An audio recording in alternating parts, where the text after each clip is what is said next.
Well, it's clear we're looking at the markets now, and we see a little bit again of this roller coaster in sterling, and this really mirrors how the markets are acknowledging the fact that there is a lot at stake at the moment in the ongoing negotiations.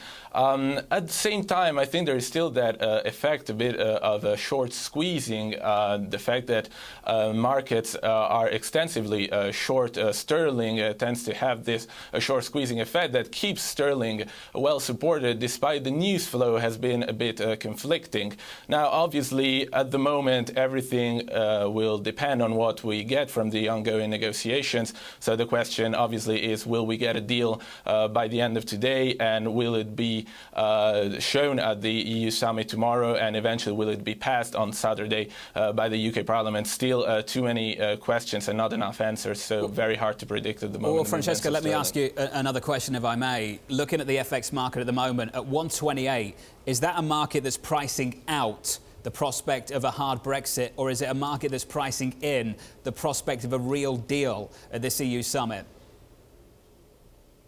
I think the answer stands a bit in the middle between these two. I think there is an important point to make in this moment.